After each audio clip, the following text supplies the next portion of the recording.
سيدنا مولانا محمد وعلى آله وصحبه أجمعين. سبحانك لا علم لنا إلا ما علمتنا إنك أنت العليم الحكيم.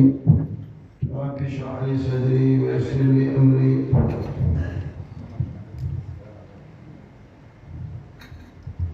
واحلل عقدة من لساني يفقهوا قولي وسدد لساني واهد قلبي بحق سيدنا مولانا محمد صلى الله عليه. قال المؤلف رحمه الله رحمة الأبرار وأسكنه فسيح جنتي مع الأخيار وإيان جميعا آمين. فضل العفة وشرف الاستغناء عن الناس إلى أن قال ولذلك لم تكن كثرة المال هي مقياس القناعة ولا قلته هي مقياس الفخر.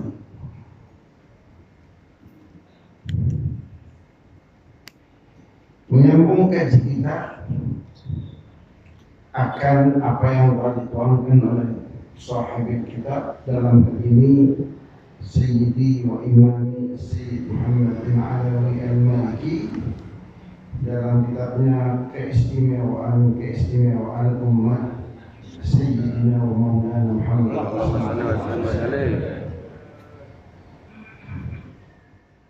menyambung keutamaan sikap aji dan kemuliaan orang yang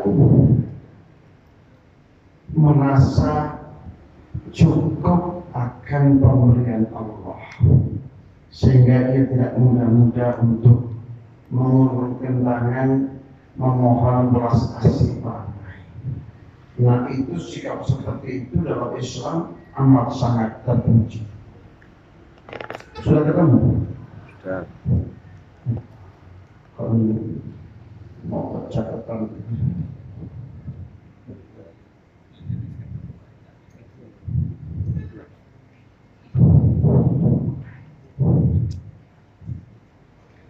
Oleh karenanya, banyaknya harta itu bukan ukuran untuk sikap qanaah, sikap nerimo.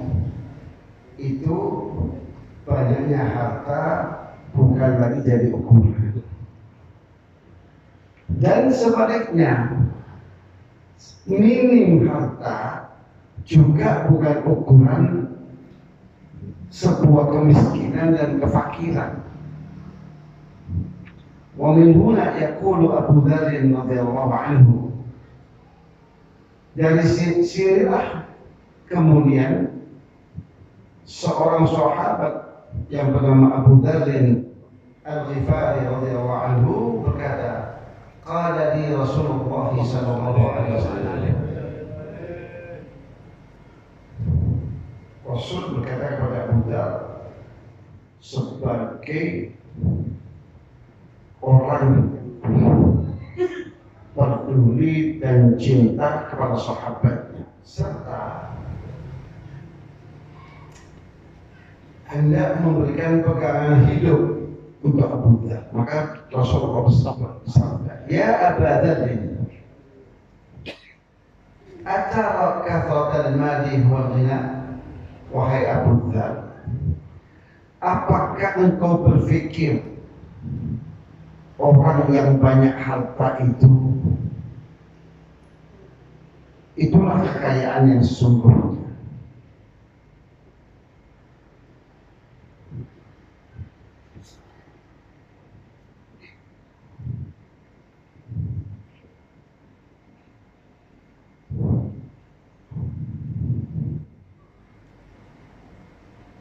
Qultu na'am ya Rasulullah. Abu Dzar mengatakan, oh iya, ya orang kaya itu ya pastinya hartanya banyak, asetnya banyak, tanahnya di mana-mana, tabungannya berjuta, bermiliar di bank. Ya.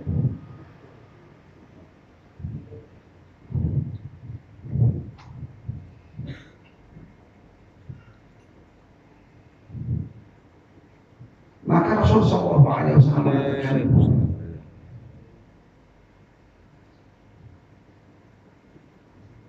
Qala afatara qillatal mali huwa al-faqr atau huwa al-faqr.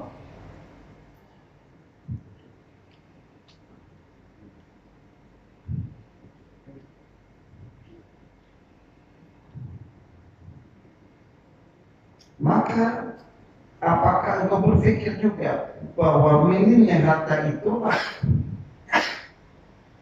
kepapaan dan kemiskinan? Sekali lagi Abu Dhar menjawab, qultu na'am, iya ya Rasulullah. Abu Dhar menjawab, itu ukuran masyarakat umum. Ukuran umum. Tapi kita sebagai muslim diberikan konsep hidup oleh baginda Rasulullah. Anda muslim, ojo niru, punya prinsip hidup sesuai format Islam. Ojo niru orang umum, berani tampil beda dengan konsep hidup sebagai muslim. Maka kata Rasul sallallahu alaihi wasallam, qala innamal ghina ghinal qalb. Wahai Abu Dhar, ketahuilah yang namanya kaya itu bukan harta yang banyak. Banyak hari ini orang kaya secara aset, secara materi, tapi jiwanya miskin. Jiwanya miskin. Saking miskinnya, rokok nampung konco. Rokok itu sudah buruk. Mesti akan sudah ditinggalkan enggak? Sudah buruk nampung konco. Ada nggak orang seperti itu?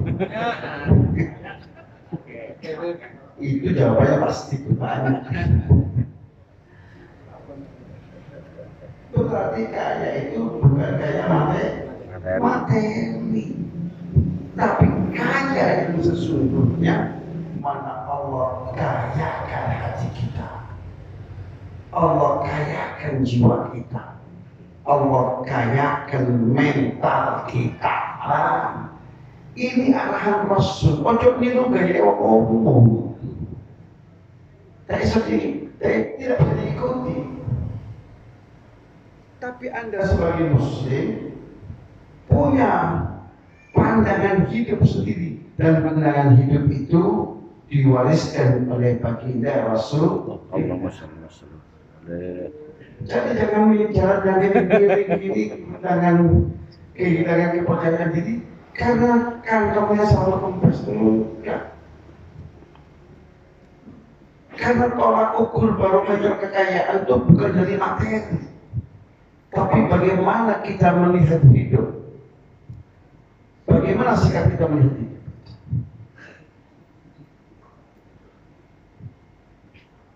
Maka orang yang kaya sesungguhnya itu manakala hatinya dikayakan oleh Allah, manakala jiwanya dikayakan oleh Allah, bukan dibanyakkan hartanya. Sampai banyak harta tapi mental miskin. Tadi itu rokok nampung konco. Kalau seperti ini justru jadi cemooh orang. Sampai di rokok sak batang saja nampung. Beres.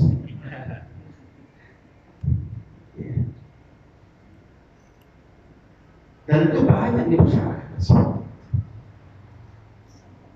Sebagai seorang muslim, Rasul kesempatan kaya itu ya jiwamu yang kaya, hatimu yang kaya.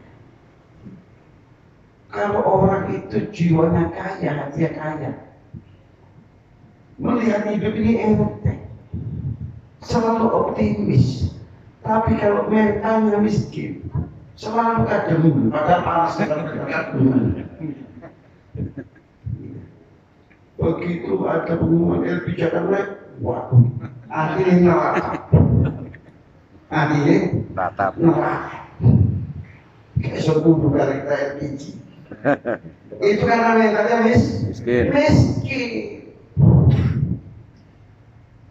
Apa? Mudah-mudahan Allah kayakan. Amin. Allah kayakan. Amin.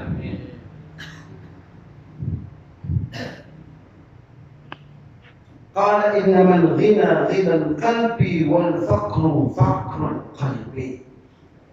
Kaya itu yang sesungguhnya adalah manakala hati kita dikayakan oleh Allah. Hatinya kaya, jiwanya kaya.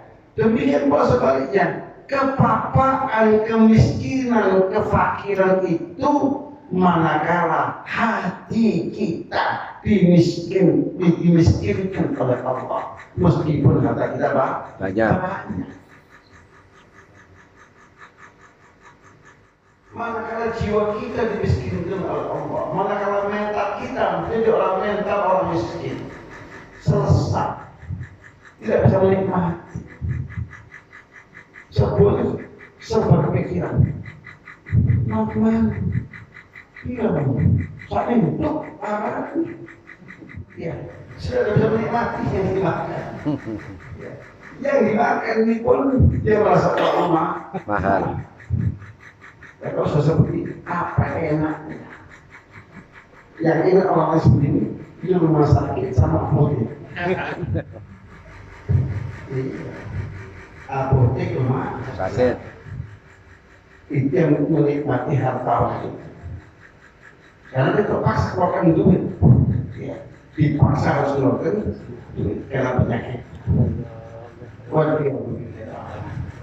Mudah-mudahan Allah jauhkan kita dari sifat. Amin. وعن أبي هريرة رضي الله عنه عن النبي صلى الله عليه وسلم قال ليس الغنى عن كثرة العرض ولكن الغنى غنى النفس. Sekali lagi Rasulullah SAW, bukanlah kekayaan itu karena banyaknya lauk, banyaknya aset, punya ini, punya itu, toko ada, mobil ada, tanah ada. Tapi motornya dikemuli tok. Wedi masuk Amin. Ada yang seperti itu. Wong geningan coba di motor itu. Bakin. Iso di itu di motor. Banyak. Katanya kan recehan motor itu.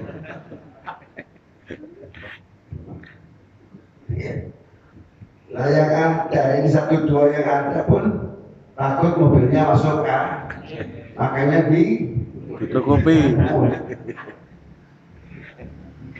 Kalau sudah seperti ini, apa enaknya punya mobil, punya ini, tapi nggak bisa menikmati.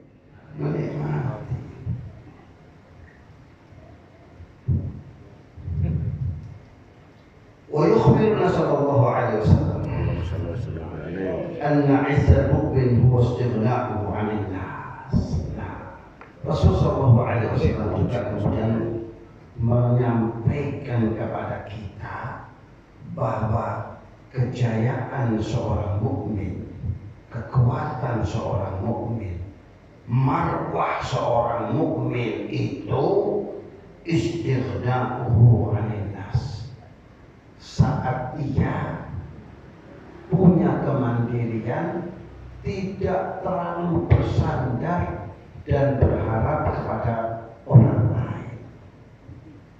Tak mudah mengulurkan tangannya, tak mudah buat proposal, renovasi masjid, proposal. Duit tok dari duitmu itu bisa. Dan untuk ini kita tidak akan pernah merugi karena kita bisnis dengan Allah. Proposal.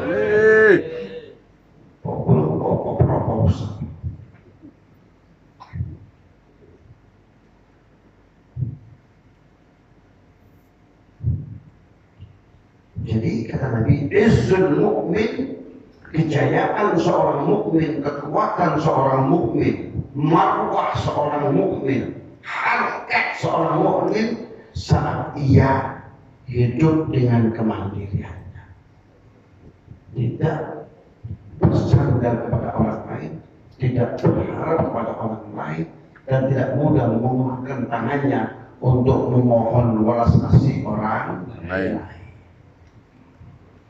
Wa qad ista'adha sallallahu alaihi wasallam min nafsi la tashba. Dalam hal ini baginda Rasul sallallahu alaihi wasallam itu di antara doa-doanya beliau beristi'adzah, memohon perlindungan dari Allah. Apa itu? Dari an-nafsi allati la tashba. Nafsu dan keinginan yang tidak pernah merasa puas, selalu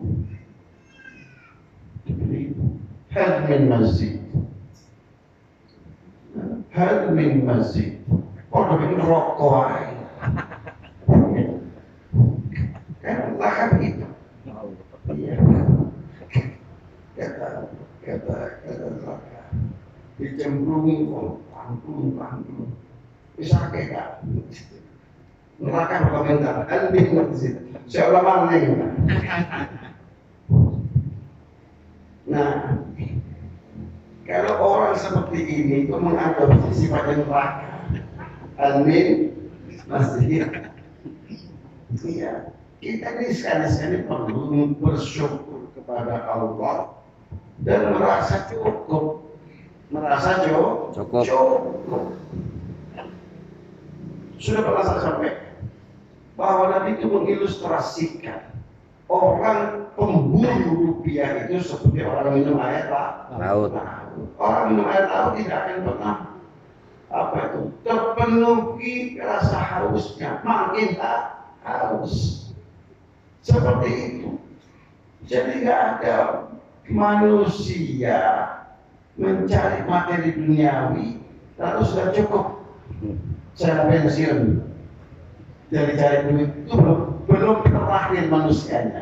Pensiun dari uang nggak ada, pensiun dari pekerjaan banyak, terus nyambi, ya. Saya pensiun nyambi, terus saya setul nyambi ini apa? Saya ini khawatir kalau nganggur pikun. Loh, jangan nganggur, pegang tasbih, istighfar yang banyak. Kan nggak nganggur, berbisnis dengan Allah. Ini menunjukkan satu hal. Apa itu? Tadi itu minan nafsi tidak tasyba. Keinginan-keinginan yang tidak pernah terpuaskan, jiwa yang tidak pernah terpuaskan itu memang dari sananya sudah seperti itu sifatnya.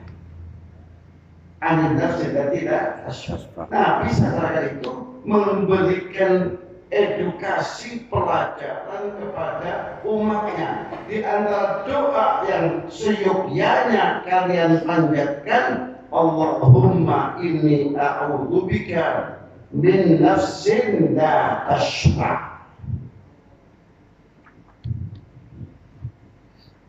Wa akhbarana anna man asbaha aminan fi sirbihi mu'afan fi badanihi indahu quti yawmihi faka'annama hizat lahu dunya bihadafiriha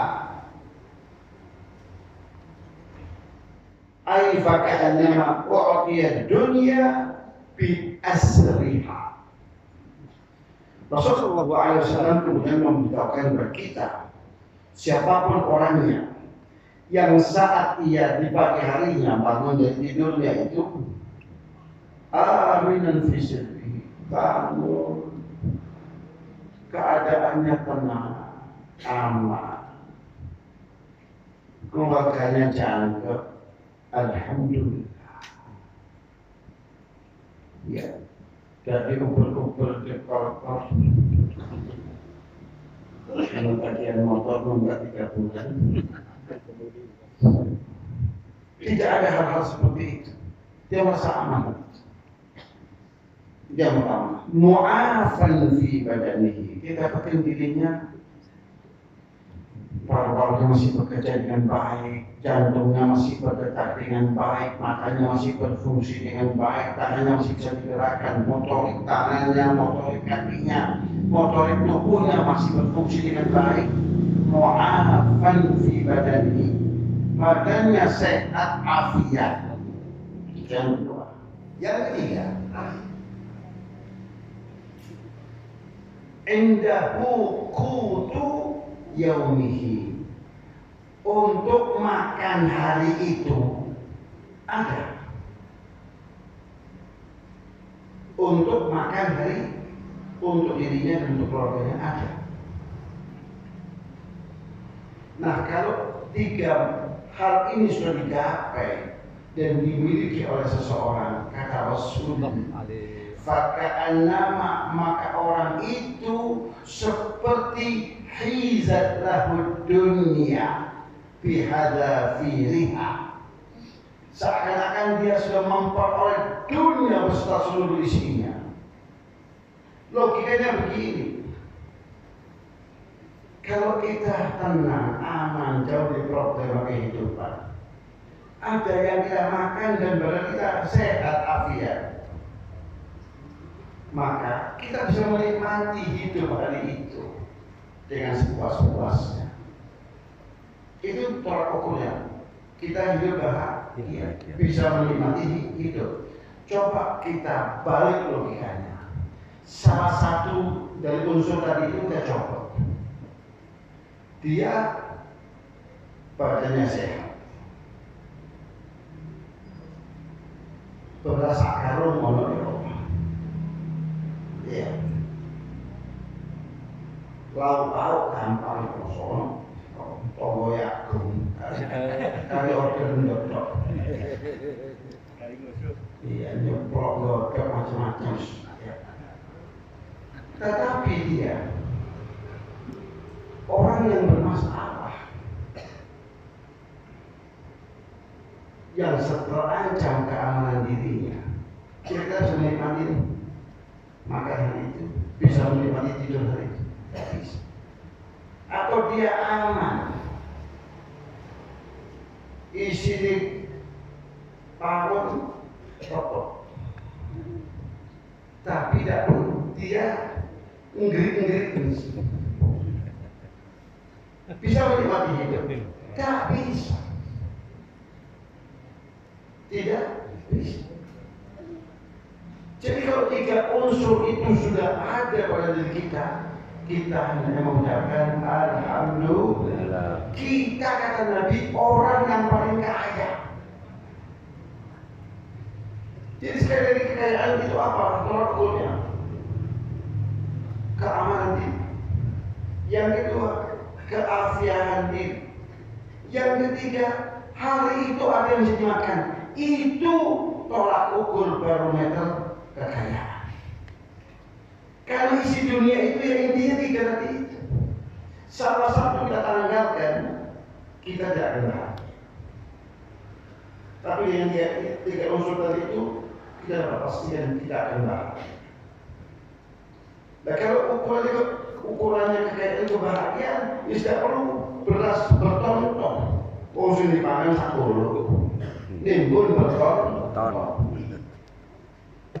Ya, itu kan akan mengundang kecemburuan tetangga, ya, juga mengundang hama, tikus, kodok, pakai berasnya. Nah, iya.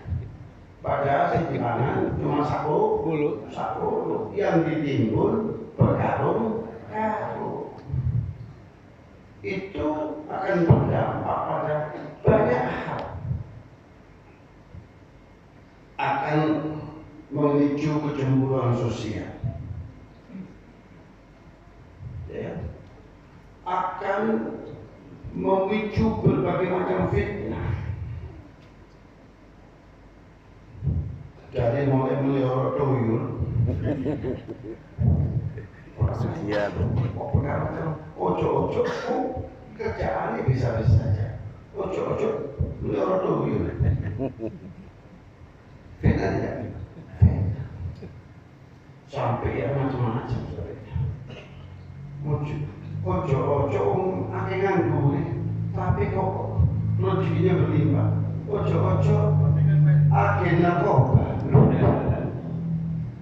Semuanya serba memungkinkan hari ini kita hidup di penghujung zaman. Betul? Kita dibuat terbengong-bengong saat ada seorang ibu-ibu dan saudara muda pengedar sabu-sabu. Maksud akal enggak? Tapi itu realita. Mosok belum sampai ke dalam tugas medsos. Kok mosok? Semua terjadi. Nah kalau seperti itu bahagia seseorang? Enggak. Tidak. Maka jika tidak unsur itu kita peroleh, kita menjadi manusia yang paling bahagia. Dan itu ukuran kekayaan. Aminan fi sirbihi, mu'afan fi badanihi, ya, yajidu quta yawmihi, faqad hizat dunia bihadafiha. Dialah sang penguasa dunia yang sesungguhnya. Dialah orang yang paling baik, orang yang kaya yang sesungguhnya, ya. Dan dialah manusia yang bahagia. Kalau begitu menjadi bahagia, tak? Tuntutannya tidak banyak. Tuntutannya tidak apa? Nggak perlu stok beras berkarung-karung. Ya, tidak perlu parkir mobil di depan halaman rumah, tapi kita di kemudian hari bermasalah dengan penagih kredit. Ya kan? Nggak perlu. Sehingga kita kata nggak pernah berurusan dengan kredit, aman-aman saja. Antara pemasukan dan pengeluaran seimbang. Nah hari ini kan kata manusia itu banyak ongkirnya.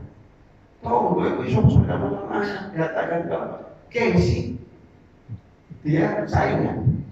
Yang situ beli kontan, yang sini kredit. Waktu kredit pertama ya silai sudah dengan 500.000 Anda bawa motor baru pulang ke rumah. Malah 500.000. Karena ada cicilan. Sementara antara pemasukan dan pengeluaran tidak seimbang. Akhirnya jadi masalah. Maka jika tiga hal tidak peroleh, kita wajib bersyukur. Itu wajib bersyukur. Tidak usah menolehkan kini. Cukup fatwanya kanjeng Nabi. Faqad hizat lahu dunia bihadafiriha. Seakan dia telah mendapat dunia beserta seluruh isinya. Karena seluruh isinya tadi itu kita simpulkan untuk apa itu semua? Menciptakan kebahagiaan seseorang. Nah, kebahagiaan itu sudah kita peroleh tidak dengan menguasai dunia, tapi cukup nasi satu piring untuk hari itu saya dan keluarga saya. Saya kira begitu syarat menjadi bahagia. Gak terlalu apa itu terlalu berat. Ya. Memungkinkan kita untuk menghadirkannya. Asal kita punya sifat qanaah. Sifat menerima dan sifat bersyukur.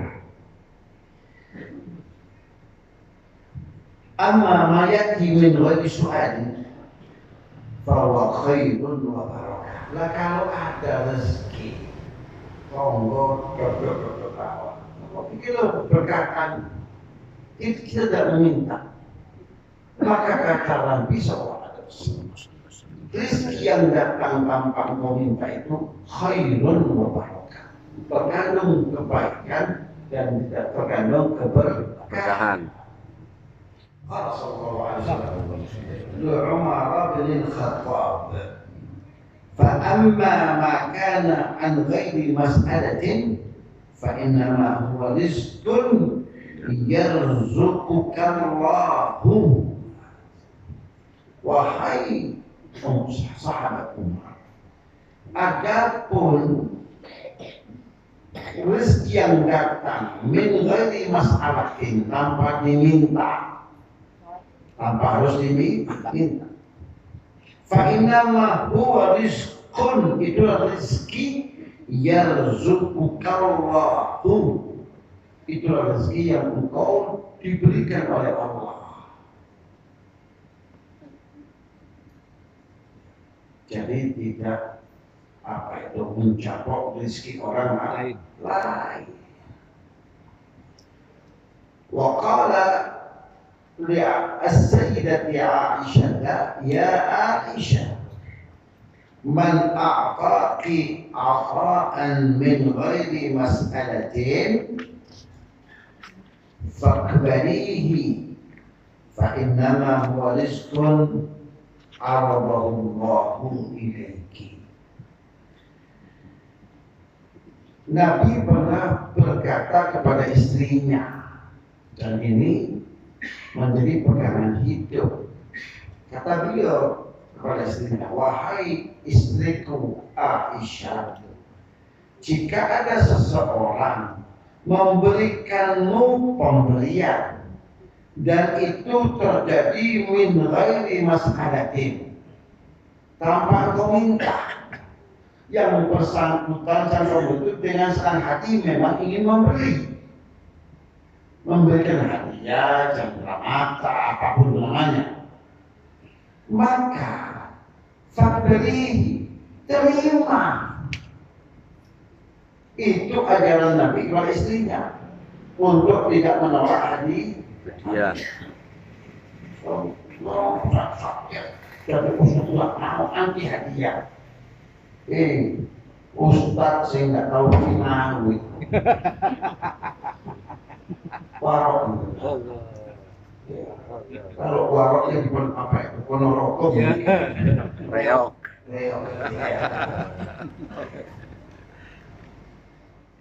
Kata para ahli tasawuf, al-wari' man wara'ahullah.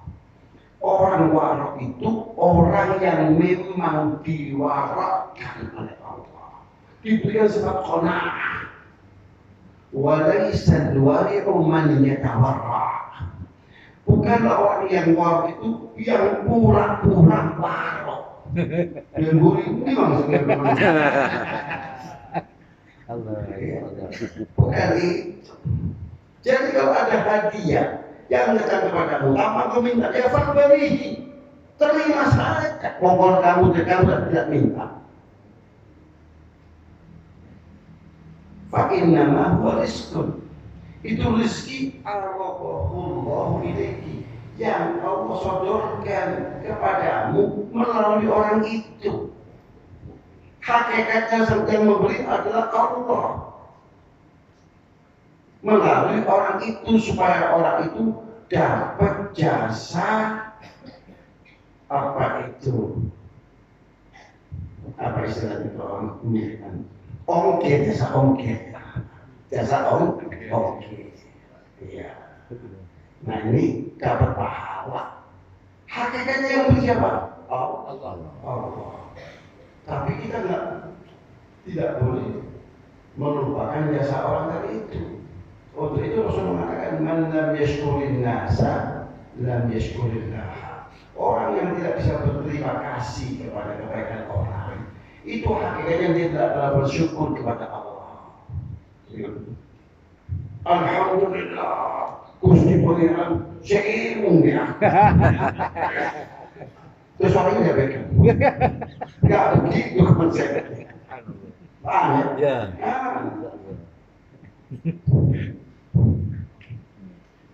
وقال أيضا في هذا الباب فإنما هو رزق ساقه الله عز وجل إليه. Dalam ayat yang lain, Rasulullah mengatakan itu rezeki yang Allah giring, Allah salurkan kepadamu.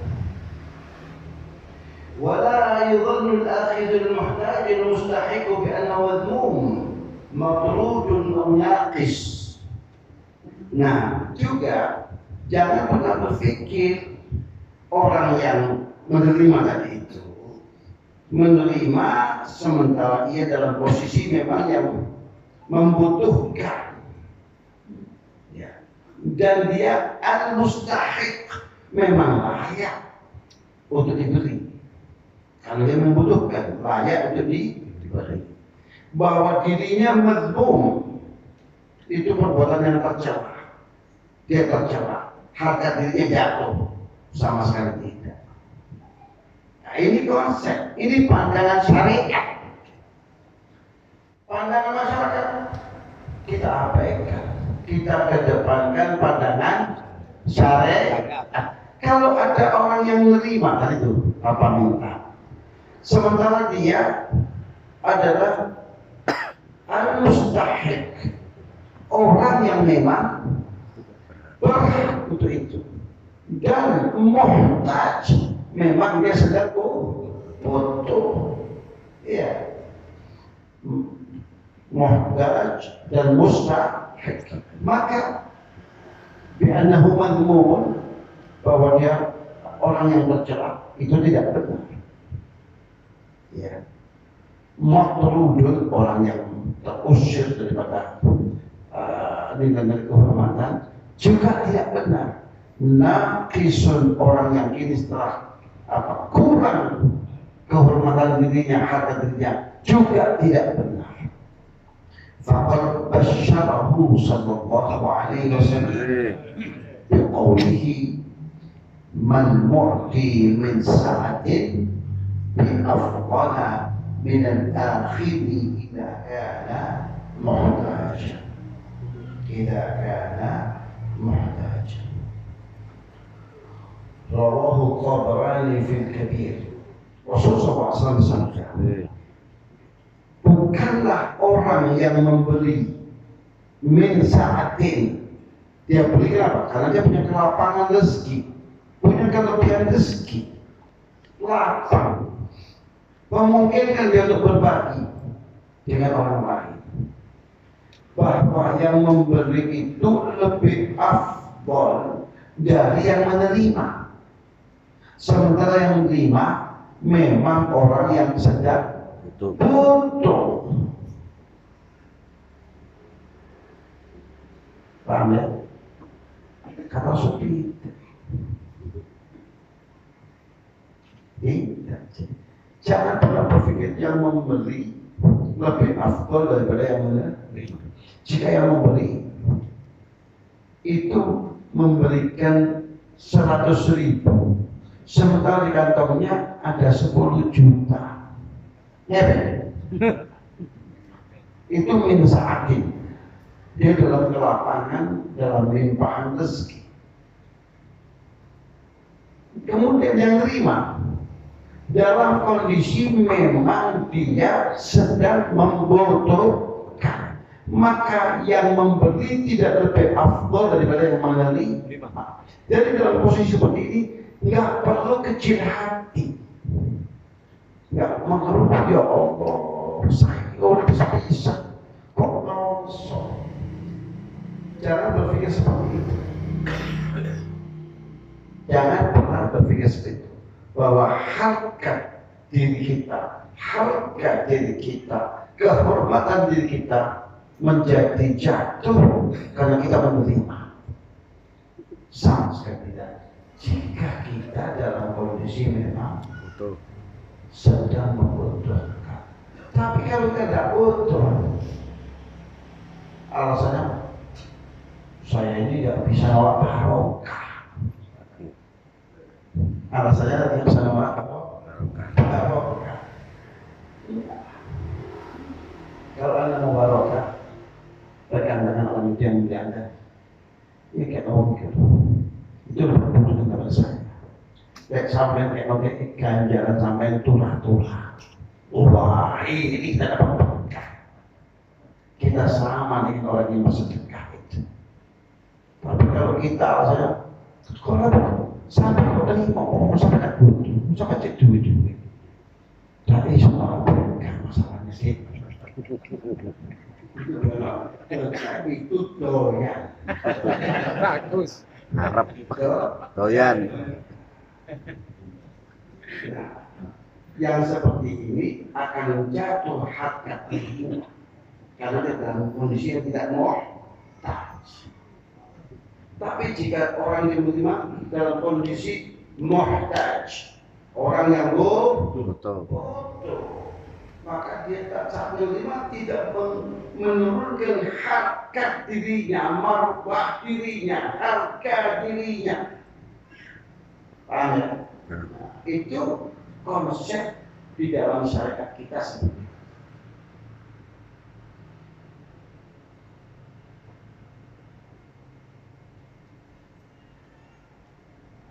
وروي عن انس رضي الله تعالى عنه قال النبي صلى الله عليه وسلم ما الذي يعطي بسعة بأعظم أجرا من الذي يقبل إذا كان محتاج. Kata Rasulullah SAW dalam sebuah hadis yang diriwayatkan oleh Sayyidina Anas bin Malik radhiyallahu anhu, Nabi bersabda, "Madzi yu'ti bisa'atin." Tidaklah orang yang memberi karena keluasaannya, karena limpahan rezekinya, karena dia benar-benar punya harta yang berlebih, bi'a'zama ajran, lebih besar pahalanya, minal ladzi yaqbal, dari yang menerima pemberian itu. Idza kana muhtajan, kalau yang menerima itu dalam kondisi memang benar-benar butuh. Iya. Tidak lebih besar pahalanya yang memberi. Itu artinya sekali lagi bahwa mengedepankan al-iffah dalam konsep agama kita itu memang benar-benar dianjurkan dan ditekankan untuk kita tetap bersikap aji, bersikap menjunjung harkat diri kita, untuk tidak mudah-mudah memohon belas kasih orang lain kalau tidak benar-benar butuh. Alaysa al-mutasaddiqu min malin wafirin wa khairatin kathiratin afdala 'inda Allahi min al-faqiri alladhi yaqbalu sadaqata lillahi mu'tamidan 'ala maulahu hamidan wa syakiran lillah.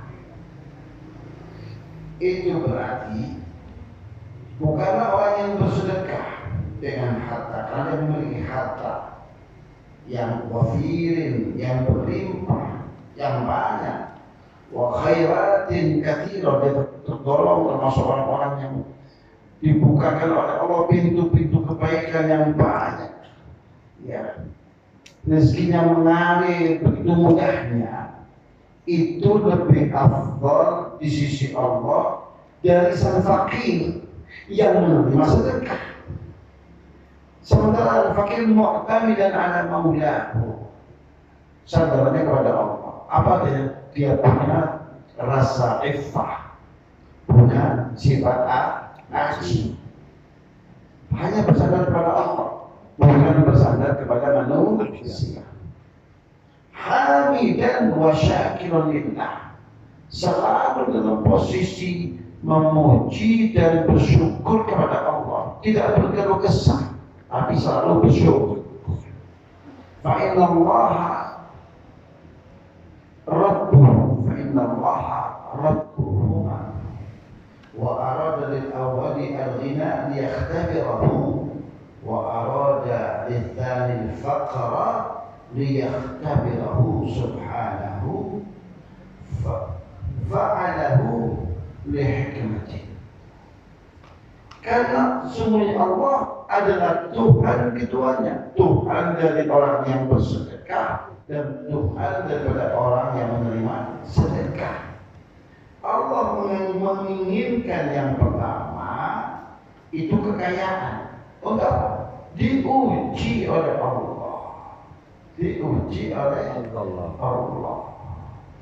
Dan ujian dengan kekayaan itu jauh lebih berat dan berat diuji dengan kebapaan dan kemiskinan. Apa lebih beratnya? Diuji dengan kekayaan. Kalau kita itu tidak pandai-pandai bersyukur akan nikmat Allah, maka itu jauh lebih fatal. Kenapa? Karena dengan harta itu syaitan akan berbisik kepada kita, sampean punya fasilitas, kapan mandi, nikmati hidup, kembangkan hobi, sampai tubuh So, banyak nggak halnya full. yang mengatasnamakan hobi, hakikatnya membeli Dosa. dosa dituduh. Sayang itu menunjukkan satu hal, bahwasanya harta yang dia miliki itu benar-benar murni ujian dan dia yang tidak lulus. Kalau begitu enak gak orang menerima ujian tiap hari? Enak. Tiap hari diuji. Kayak ini senang, punya duit, ya. Terus saya itu sok. Saya kapan mana? Maka isinya adalah dosa dan dosa dan dosa dan dosa. Saya mengatakan itulah hobi, itulah kesenangan. Dan terabaikan dosa. Karena dosa itu terabaikan. Yang menunjuk permukaan adalah kesenangan dan hobi. Banyak tidak dalam seperti itu. Kita istilahkan OKB, orang kaya baru. Ya. Saya punya teman itu kebetulan Chinese, Cina Muslim. Suki mulai cilik.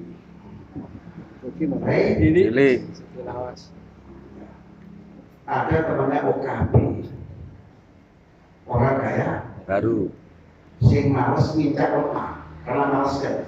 Kayak baru kan, males minta Lemah. itu kalau menunjukkan bahwa dia mampu, untuk menunjukkan dia mampu. Beli sepeda macam, harganya 300 juta. Waduh, oh nggak sepeda dari Bogor, ada, sampai mau dengan ya, kurang jalan-jalan ini kurang. Ngopi kurang aduh. Itu sepeda angkat 300 juta. Hanya sekedar kalau hari Minggu pagi bersama pejabat Pemkot sepedaan. Kalau kok habis sudah? Iya Pak Wali, 300 juta. Doa saja.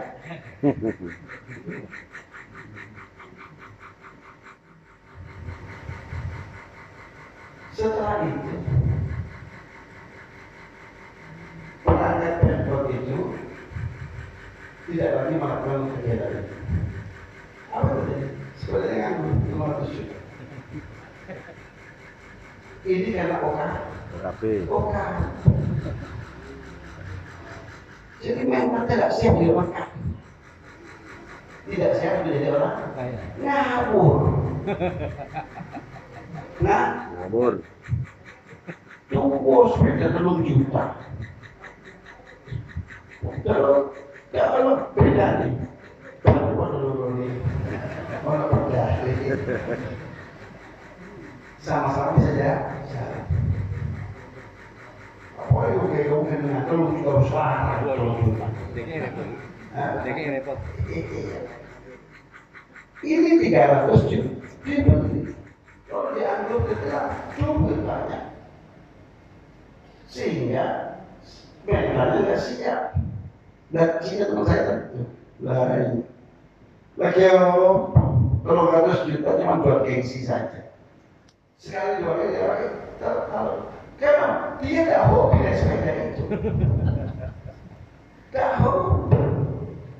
Sementara teman saya ini memang dia punya targetnya gym apa itu ya. Nah sepeda itu setiap minggunya sampai 30 kilo, 40 kilo. Yang enggak boleh bisa orang sebenarnya nganggur seperti itu. Itulah kekayaan dan resiko. Jadi ya benar-benar Allah akan memberikan harta itu liyahtabirah untuk menguji, dan ujian dengan harta jauh lebih berat ketimbang ujian dengan kemiskinan. Ya. Salah satu yang pertama, dengan harta dia akan banyak membeli dosa. Wa arada tsani, dan Allah menginginkan orang yang kedua yaitu yang fakir itu al-faqr, kemiskinan itu liyahtabiruhu subhanahu, juga untuk mengujinya kira-kira sabar enggak. Dan namun sekali lagi ya, dibandingkan dengan ujian dengan kekayaan, ujian dengan kemiskinan jauh lebih ringan ketimbang kekayaan. Kalau Allah Ta'ala walau basatallahu rizqa li'ibadihi la baghaw fil ard walakin yunazzilu biqadarin ma yasha innahu bi'ibadihi khabirun basir. Allah berfirman, andaikan Allah mau, Allah akan bentangkan rezekinya itu untuk seluruh hamba-hambanya. Tapi jika itu dilakukan, apa yang terjadi? La baghaw fil ardi, maka para hamba-hamba Allah yang masing-masing dari itu keran rezekinya apa itu? Menyemburkan rezeki yang begitu derasnya, la baghaw fil ardi, maka pasti mereka akan berbuat semena-mena di muka bumi ini. Paham ya? Walakin akan tetapi Allah yunazzilu biqadarin ma yasha.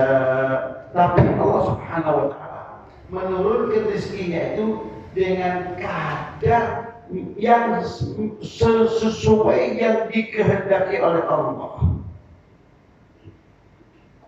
Jadi ada manusia onderdilnya itu memang didesain 125 cc. Ya, ini 125 cc dikasih pertama turbo, dikasih ini apa yang terjadi?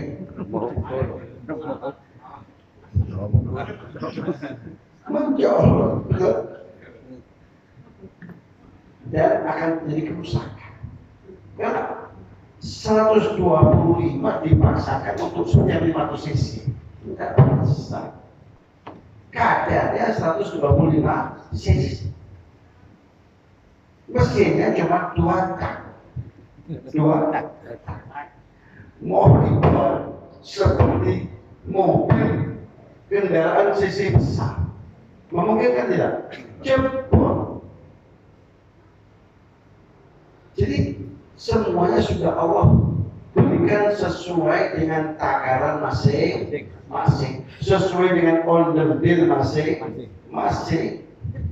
Tidak usah ngiri. Sampai rezeki ini sampai itu cuma 125 cc. Ojo diiris ambil yang 500 cc. Tidak bisa balap sampai cc ini gede. Paham ya? Dan itu takaran sudah sesuai dengan hikmahnya Allah. Biqadarin ma yasha. Kenapa? Lalu Allah jelaskan supaya tidak ada pertanyaan kenapa saya diberikan 500. Innahu bi'ibadihi, sesungguhnya ia Allah terhadap para hamba-hambanya itu khabirum basir, maha mengetahui, maha berpengalaman. Lalu yang buat Allah order dirinya sampai itu buat siapa? Allah. Kan yang paling tahu pabriknya. Kenapa? Kalau kita itu punya kendaraan bermotor, berilah spare part yang asli. Ya. Kenapa? Karena yang asli buatan pabriknya. Pabriknya tahu ini yang pasti yang seperti ini. Ya, sampai mobil murahnya. Ya. Beli yang kawin. Ya orang itu juga. Nah Allah Subhanahu Wa Taala Sang Pencipta manusia itu mengatakan, Anda saya berikan kadar seperti ini. Yang itu jangan diiri. Karena kalau saya berikan sama besarnya dengan dia, sampai dengan rusak. Mental sampean belum siap. Contohnya tak nafas. Ya. Begitu kaya, apa terjadi? Rusak. Paham ya?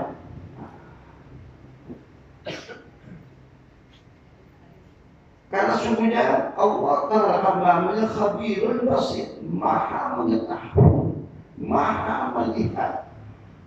Jadi tidak perlu Allah Subhanahu Wa Taala saya butuh sekian, enggak. Allah maha mengetahui apa yang menjadi kebutuhan kita. Dalam firman Allah yang lain, wa huwa alladzi yunzilul ghaitha min ba'di ma qanatu wa yanshuru rahmatahu wa huwal waliyul hamid. Ialah Allah yang menurunkan hujan al-ghaith, hujan yang disertai rahmat, itu namanya ghaith. Jadi yang kita sasar itu bukan airnya tapi rahmatnya. Oleh karena itu namanya istighothah, bukan istimtar tapi istighothah. Karena yang kita bidik, yang kita sasar, yang kita inginkan itu unsur rahmatnya, bukan unsur airnya. Dan airnya bisa buat banjir, kendeng jebol, bocor, iya.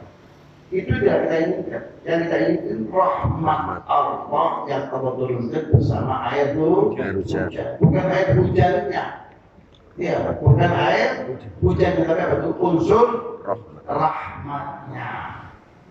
Ialah Allah yang menurunkan rahmatnya. Mimba lima qanatu, setelah mereka putus asa, karena nyaris apa itu diserang oleh apa itu, oleh kekeringan. Dan Allah lah yang yansyur rahmat, yang melebarkan rahmatnya. Wa huwal waliyul hamid, dan sesungguhnya ia Allah adalah zat yang maha pelindung dan yang maha terpuji. Dan sekali lagi yang menuntut rahmat adalah Allah, yang membagi-bagikannya adalah Allah Subhanahu wa Ta'ala. Jadi apa yang sudah kita peroleh itu hendaknya kita syukuri. Ya.